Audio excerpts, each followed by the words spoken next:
Hello and welcome. My name is Maria McMahon. So what I want to talk about today is why is narcissistic abuse harder for men to cope with? And I'm going to talk about 5 reasons that you can't ignore if you're a guy and you're struggling with narcissistic abuse.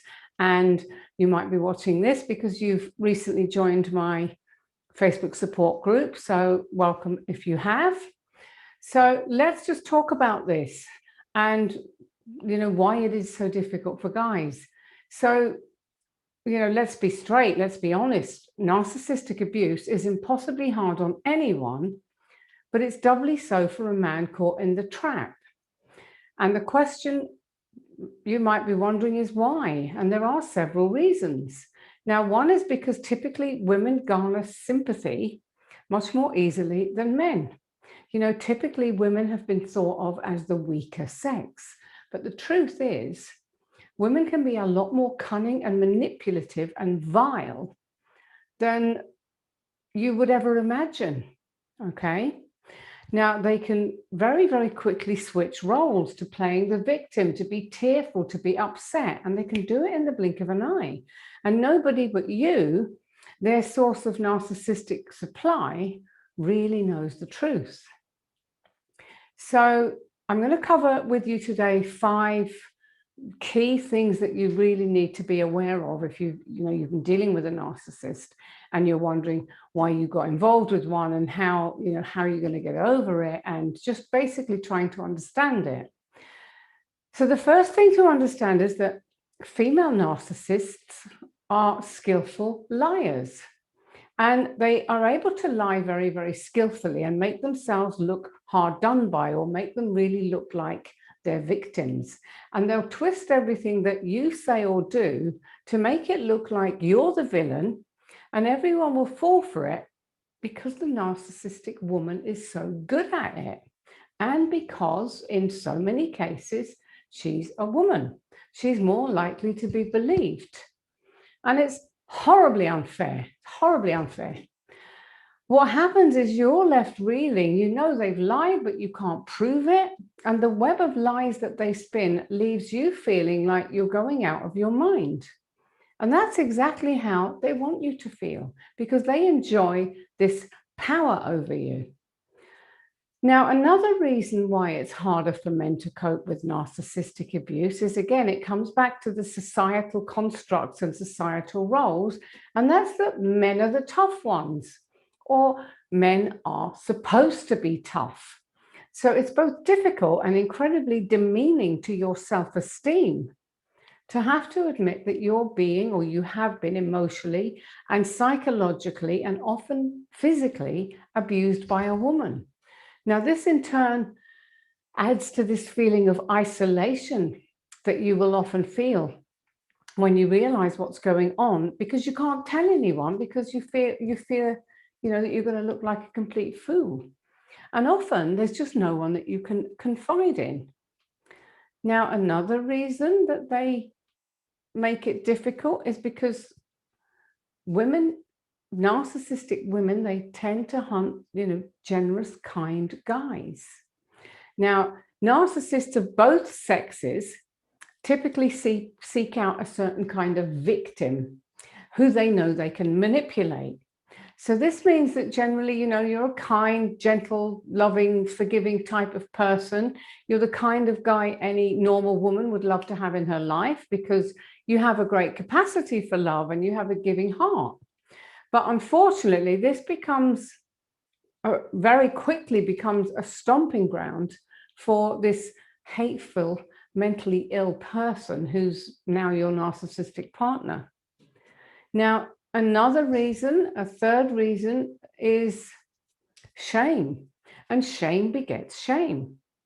Now, what often happens, and I've heard this happen a lot from guys in my group and from guys I've worked with, who've been in a long-term relationship, married or otherwise, living with a narcissist for a long time.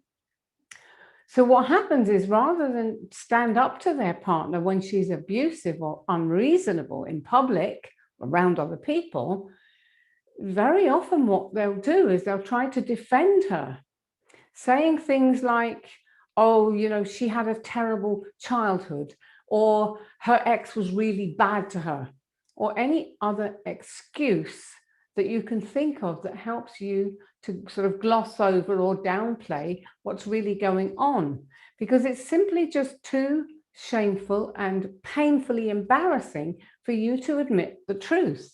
And very often, you'll even deny the truth to yourself for a lot of the time. And you might do this for years before you finally reach a breaking point where you say, enough is enough. I can't deal with this anymore. Now, great when you do that. And often, you'll leave, you'll get out. But then comes in number 4, the fourth thing I want to talk to you about today is that narcissists are experts at hoovering you back up.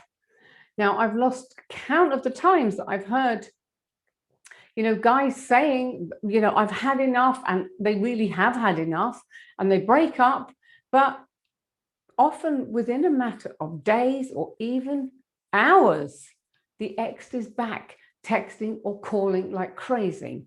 And if it's not days or months, it could actually be the other way. It could be weeks and weeks later, or it could be months later. And it kind of comes out of the blue when you think you're over it and you're okay and you're healed. And then bam, you get a text, even though you might have blocked her.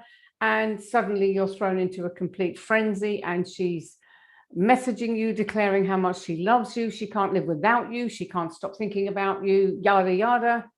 And you fall for it. And this doesn't always happen just once. It can happen time and time again. And she's so good at convincing you each time that she has changed, that she knows that she'll really try to change, she'll get help. She can do all that. And very often she'll be passively aggressively pointing out all your faults and blaming you, which in turn makes you start believing that, well, maybe you do have some responsibility. Maybe you should take some blame. Maybe you could have or should have done better. And you start to believe her. And back into the lion's den you go. And of course, the abuse cycle starts all over again. Number 5, the final one that I want to talk about today, is about sex. And there's sex, and then there's narcissistic sex. Now, female narcissists use sex as a powerful weapon to ensnare you, because they know that, you like sex and intimacy with a woman that you're, in love with. And the female narcissist is very good at using sex and pretending that, she's loving it, but they tend to not really be very emotionally engaged. They can be very almost clinical about sex in some cases, but very often in the beginning, they really play that sex card and give you the best sex of your life, and it will blow your mind. And this creates this powerful bond. In addition to everything else that she'll be doing with all the love bombing, this kind of really cements it. And this is an incredibly powerful weapon, because obviously great sex makes you feel great. And what happens is your emotions and your love chemicals are basically firing on all cylinders. And you're thinking, well, how can sex be this good if she's not, wildly attracted to you and crazy in love with you? It doesn't make sense to you that you can have this kind of explosive sex and she doesn't care. So, it comes to you thinking, well, good sex when you get it, and this is it. But most of the time with a narcissist, it's not real. It's all an act that she's putting on to make you feel that way. But it's a really potent weapon that leaves you powerless in its wake. Now, it's also important to know that narcissistic relationships exist across the board. So there's also a huge number of gay men who've been subjected to the horrors of narcissistic abuse. And I have a very busy Facebook group where I've got guys, straight, gay, and even some bi in there. And narcissists have affected all of them, because the abuse runs across the board. And It also runs the whole gamut of physical, emotional, psychological, financial. Narcissists don't discriminate. They just want fuel and they don't care who they get it from. So now let me ask, what do you do if this is happening to you? How do you get out of this nightmare of a relationship if you're stuck in one now? And I know it can be hard, but your only hope for happiness lies in getting out of the relationship, going no contact or low contact if you have kids together, and severing the emotional ties and trauma bonds that are keeping you stuck in the relationship. Now, if you're legally tied, then you need to find a lawyer who understands NPD, or at the very least, one who has experience in, domestic violence, manipulative relationships, high conflict relationships, that sort of thing. If you don't find one such lawyer, you run the risk of having your narcissistic partner totally hoodwink the lawyer that you do choose. This happens all the time. I'm seeing it every time, every day in my groups. And this is because the narcissistic women are so smart that they can quite easily convince lawyers, police, therapists, even your family and friends that they're the victim and you're the abuser. And it's absolutely galling when this happens and you know the truth, but no one else can see it. Okay. But that being said, you have to get out of the relationship and know that there are ways to heal. But it always starts with you making the decision to end a cycle of abuse. Only you can make that decision. Now, you're not to blame that this has happened to you, but you are responsible for making the right choice going forward for yourself. It is within your control, and you have to be prepared to do whatever it takes to get out and stay out. Now, another thing I always advise, if you are in that situation and you're thinking of getting out, that you start collecting evidence against them if you haven't already. This is particularly important if you're going to file for divorce and you have kids together. You want to save all the text messages and emails and social media posts and keep them somewhere safe and password protected. Another thing I always say, if you can do this safely, secretly record your narcissist when they're being abusive, because that can really come in handy when you get to, going to your lawyer and just proving, even if it's never admissible in court, because in most places you cannot record someone without their permission, but you need your lawyer to understand that you're not making this up and that you are the victim of this kind of abuse. And you get all that information into the hands of your lawyer if that's appropriate. Now, if it's not, and you don't need to divorce, you don't need to involve legal counsel, you can just separate. Put everything in a folder anyway and keep it safe and keep it password protected. And you can always refer back to it if you're tempted to go back. So when the hoovering attempts start, you need to really quickly remind yourself why you had to leave in the first place, or in the case that you were discarded, you need to remember that you were dumped, basically. And you need to cast your mind back over the abusive times that you've spent with this person. So don't let yourself go all rose-colored, rainbowy, when they try to hoover you back with all this flowery bullshit, okay? So when you have that information stored, it's very easy for you to then go back and just check and remind yourself. Now, another thing that I always advise people to do is to learn, especially right in the beginning, because knowledge is power. So learn as much as you can about NPD so that you know what you're dealing with, okay? And there might come a time when you then decide, okay, I know enough about it now. I'm absolutely certain about what I was dealing with, and I don't need to keep digging into this every day. I know a lot of people who get to that stage, and when you do, that's great. You now know what you need to know, and you can really focus on getting your life back together and healing yourself, and hopefully finding much more healthy relationships in the future. Another thing I always advise you to do is to join a support group. So if you are in my Facebook group already and you're watching this, it's great. I know I have some fantastic admin guys in my group and moderators who really help support everyone they can. And I post a lot of videos with good content to help you in your journey. So you will get good support. There is a lot of activity going on in these groups, a lot of guys just helping and supporting each other. So if you're not in such a group, then you want to join one, then check the links down below the video and come and join my group. Of course, the final thing I want to say is find a therapist who specializes in NPD abuse and recovery, because there are times when you simply cannot get past it yourself.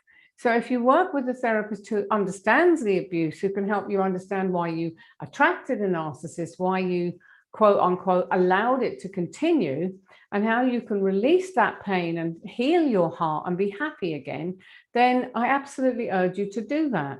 Obviously, I'm a therapist myself. I'm a certified clinical NLP therapist, NLP hypnotherapist, and life coach, and I use a range of modalities to help people to heal. So you can always contact me if you are looking for a way to heal, a therapist who knows all the ins and outs of narcissistic abuse, then by all means contact me. Now, I know there are an awful lot of people who go round and round and round in circles trying to make sense of everything, trying to break the trauma bond, trying to stop ruminating, trying to get their heads clear. But they often take 2 steps forward and 10 steps back. So that's why it's really worth considering working with a therapist, because, you know, when I work with clients, I can help them cut straight through to the heart of what's happening for them and what's stopping them from healing. And a lot of people who come to me are still trauma bonded. That bond can be broken in one session. A lot of people have flashbacks and triggers that are just really, really derailing them and keeping them stuck. Those flashbacks and triggers can be eradicated in one session. And a lot of people I work with, probably the vast majority, have suffered childhood trauma, born of dysfunctional relationships, narcissistic parents, abandonment, alcoholic parents, you name it. I'm used to dealing with people who've had to deal with that. But these traumas that you're still carrying around inside you, these can be healed in a couple of sessions, not years. It does not take years and years of therapy to get you to a place where you are healed. I work with clients really for a matter of weeks, not years. In fact, the maximum is 10 weeks. I have a 5-week course and a 10-week course, and we get the job done. We don't need to keep going on and on and on and on and on and round and round and round in circles and getting nowhere. We get somewhere very, very fast. Okay. Now, we've talked about how men suffer with narcissists just as much as women. And in many of the videos that I'm posting, I talk about romantic relationships. But what if you have a narcissistic parent or sibling? Should you cut contact with them? And that's a question I've been asked often as well. So that's the topic of my next video. So what I'm going to be asking in my next video, you can check it out as soon as it is ready, is should you divorce your narcissistic parent? And I'll put a link to that. And as soon as it's published, you'll be able to watch that if you're in a situation where you're wondering about whether you should cut contact with your mother or your father or your brother or whoever, okay? So that's it for this one today. Thank you very much for joining me, and I look forward to seeing you again very soon. Bye for now.